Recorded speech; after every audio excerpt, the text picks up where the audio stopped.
So in my last video, someone asked if I could explain how I choose the colors that I paint with, and I'm going to attempt to explain my thought process in this video, but to be honest, some of it is color theory and a lot of it is winging it, but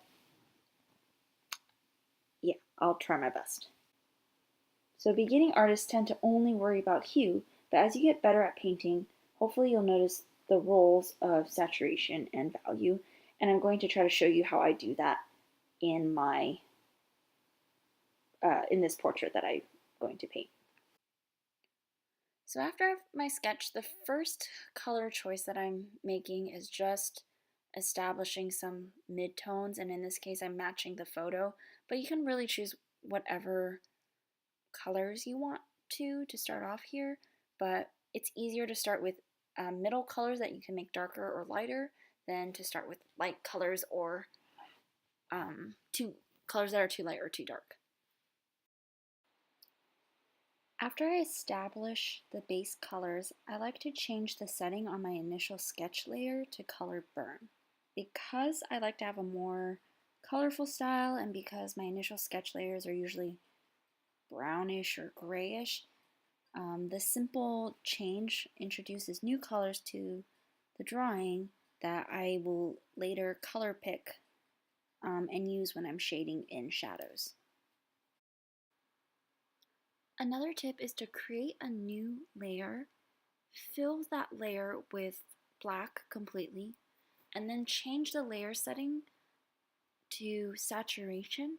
And what it will do is allow you to look at your image in black and white or grayscale to help you check how your values are doing. Does it still look three-dimensional even though it's in black and white? And you'll notice here that when I change it to grayscale, her skin and her shirt completely blend in with each other. So I'm going to make a note that I'm going to need to distinguish that better as I'm painting with some shadows to show the difference between the edge of her dress meeting up with her skin. So as I finish painting this, I want to offer a few other tips to keep in mind as you work on your paintings. The first tip is use the colors that you already have. In this case, I chose a warm tan skin tone, a bluish dress, and some dark brown hair, and these colors that I chose at the very beginning have, when mixed together with minor variations in value and saturation, already provide a very expansive palette for me to paint the rest of the portrait with. So you don't need to introduce any more new colors at this point. Just use the color picker. The color picker is your friend. My second tip is to avoid using black. If it looks like I'm using black in this painting, I'm not. It's actually just a very, very dark, slightly desaturated red color. If I were to use black, it would if I were to use black, as I mix it with the other colors, it'll often make those colors look muddy because there's no other digital pigment in black, so it just makes everything gray.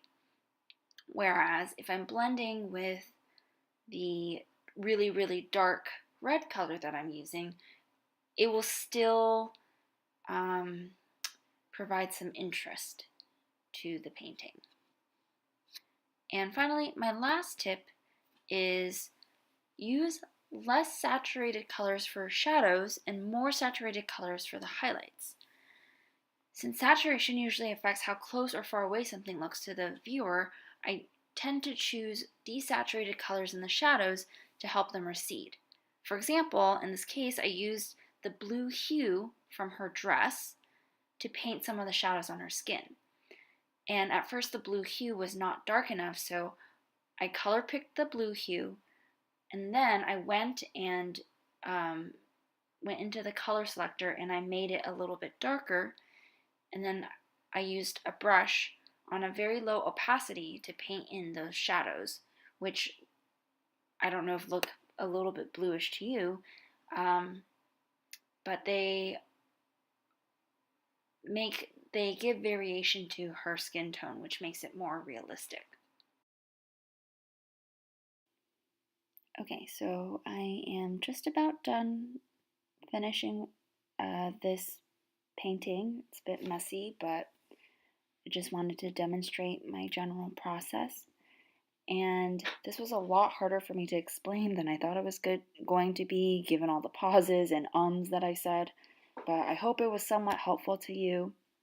If you still have any questions, I would love to answer them in the comments below. And if you have any suggestions for my next video, I would really like to hear those as well. Thank you so much for watching. I'll see you in my next video.